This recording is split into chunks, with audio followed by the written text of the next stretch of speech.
The first requisite, therefore, was to inculcate into the new prince a robust public conscience. His education was ethical as well as political. I do not see how one can censure him, he concluded a recapitulation of Cesare's career. On the contrary, it seems to me that I should offer him as a model to all who by fortune or the support of others rise to power. For being great in spirit and lofty in ambition, he could not have governed himself otherwise than he did.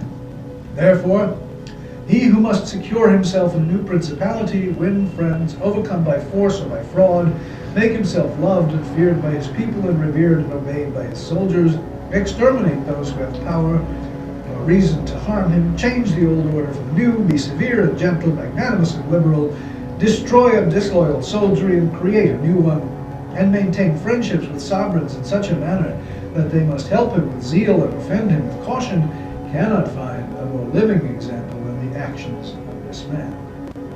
The blood which that career cost was not wasted. Machiavelli pauses to make a point, citing the example of a tyrant of Syracuse who built his career on wanton brutality. Yet it cannot be called talent to slay fellow citizens, to deceive friends, to be without friends, without faith, without mercy, without religion. Such methods may gain empire but not glory. The difference was obvious. Harshness, properly used, if of evil it is lawful to speak well, is that which is necessary to one's security, and which is applied at one blow and not persisted in afterwards. Harshness, improperly used, is that which, though small to begin with, multiplies rather than decreases with time. Injuries should be done all at once, so that, being felt less, they offend less. Benefits should be given little by little, so that the flavor of them may last longer. Nevertheless, the virtues of a prince must be martial ones. A prince should have no other aim or thought, nor select anything else for his study than war and its rules and discipline. This is the sole art that belongs to the ruler, and it is of such value that it not only supports those who are born princes, but often enables men to rise to that rank from a private station, and contrariwise, we see that when princes have thought more of ease than of arms, they have lost their states. The only exceptions are the rulers of ecclesiastical states, for they are sustained by the ancient ordinances of religion, which are so all-powerful and of such a nature that the principalities may be held no matter how their princes behave and live. Such principalities are secure and happy, and they prove nothing. Prince being a militarist, the question arises of the type of military he should employ, and Machiavelli returns to his obsession.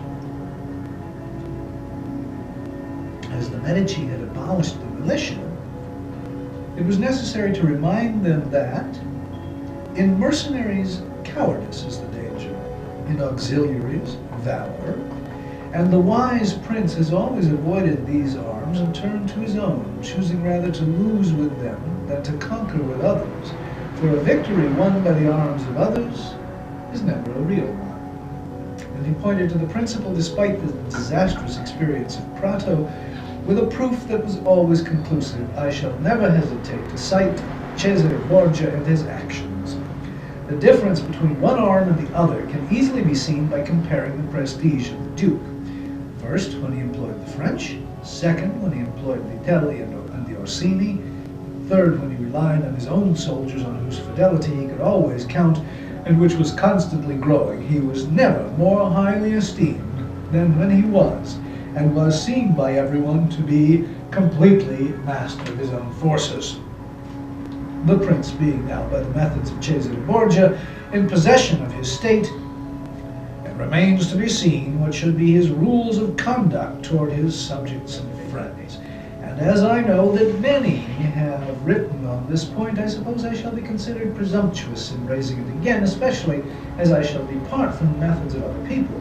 But if what I write is to be of use to those who understand it, it seems to me more profitable to pursue facts than fancy.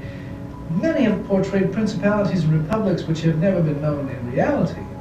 But the difference between how we live and how we should live is so great that to neglect what is for what should be is more likely to ruin than to save us. The man who would act entirely in obedience to virtue can only be ruined among so many who are evil.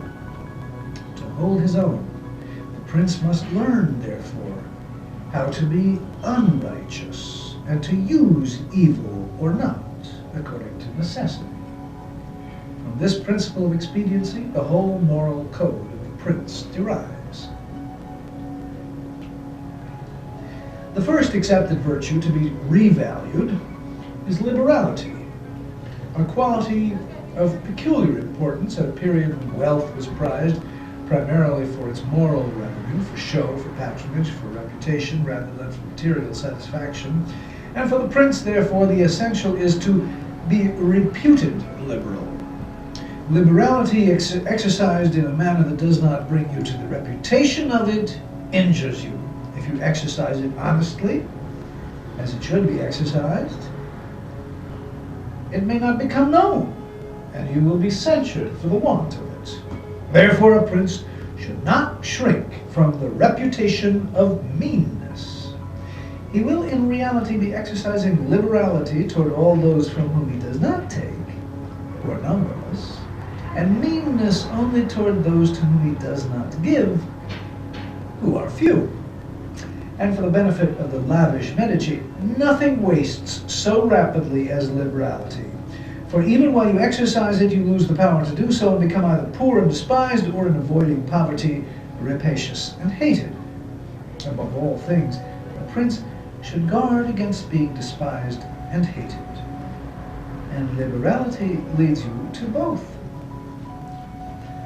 The next problem is the use of clemency and cruelty.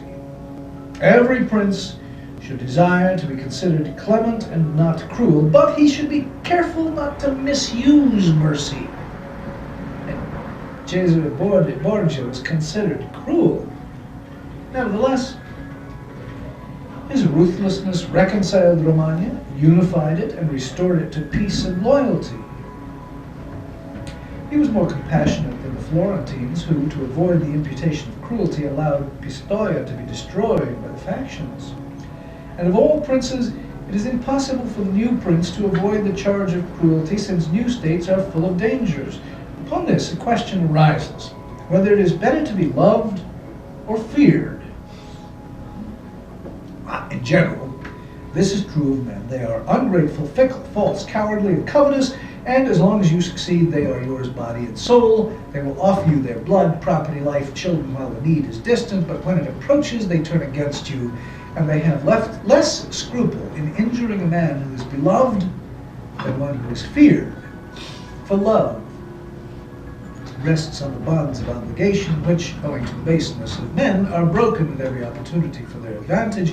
But fear preserves you by an unfailing security, the apprehension of punishment. Nevertheless, a prince should inspire fear in such a way that, though he does not win love, he avoids hatred, which is always possible, provided he does not touch the property of his subjects and their women. Above all, he must keep his hands off their property, for men forget the death of a father more readily than the loss of their patrimony. Among the many wonderful deeds of Hannibal, this one is recorded, that having led an enormous army composed of many races to fight in foreign lands, no dissensions arose either among them or against the prince, whether in his good or bad fortune. This was due to nothing else but his inhuman cruelty.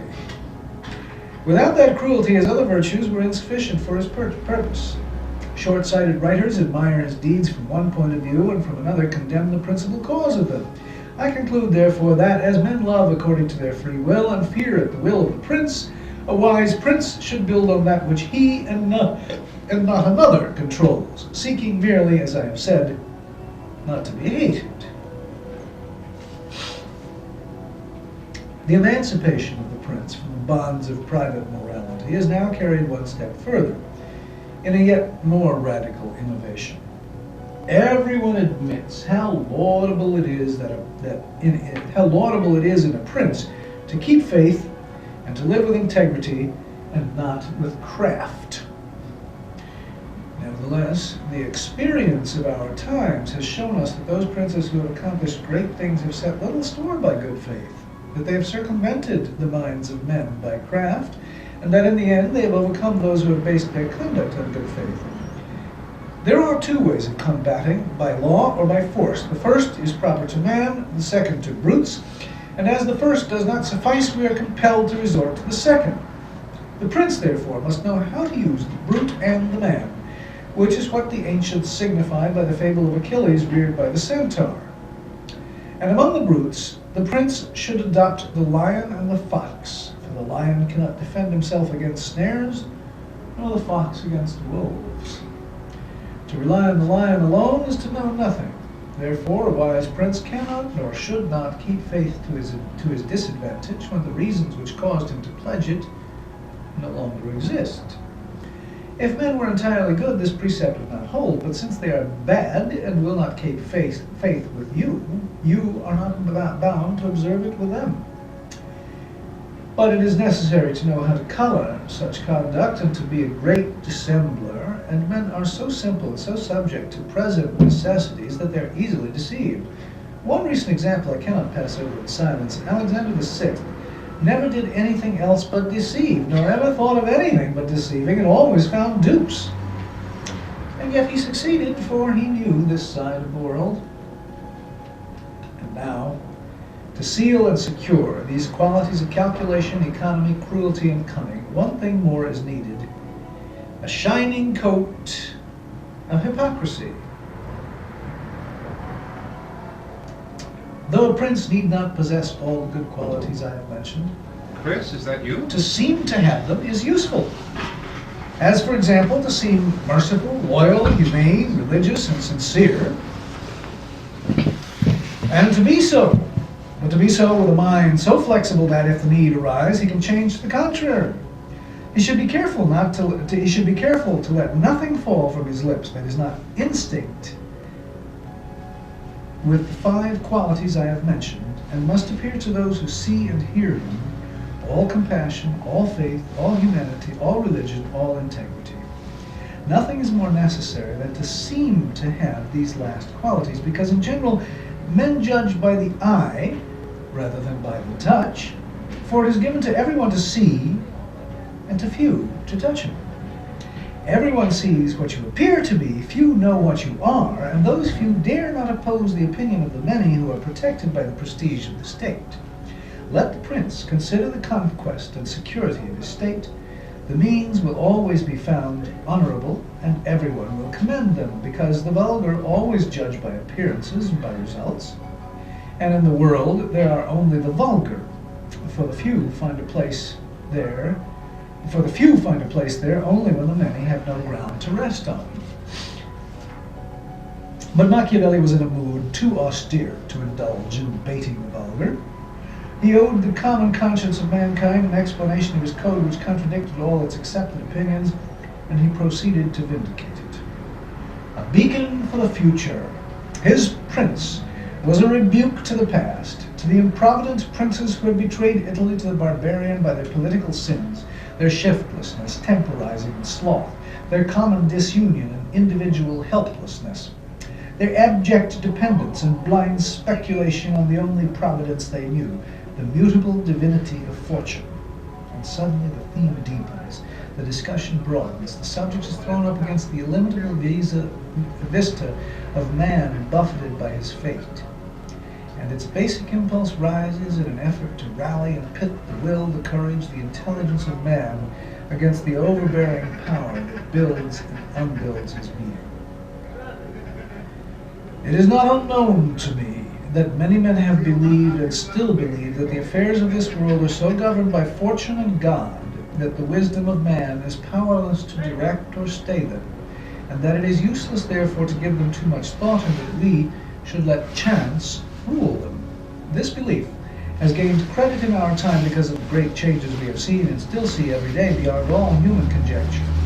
In thinking of this, I am sometimes tempted partly to agree with this opinion.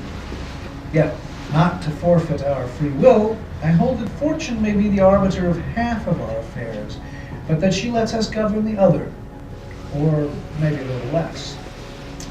I liken her to one of those ravaging torrents which, when they rage, flood the plains, ruin trees and houses, and carry the soil here and there. Everyone flees, everyone yields to the onrush, unable to resist. But it does not follow that when the weather clears, men should not make provision with defenses and barriers against the return of the flood by drawing it off in channels, so that its force may be neither so unchecked nor so dangerous. So it is with fortune, who shows her power where virtue is not prepared to resist her, and vents her fury where she knows neither bulwarks nor barriers have been raised to contain her. This is the sanction of that code of unscrupulous efficiency, is a creed of self-preservation.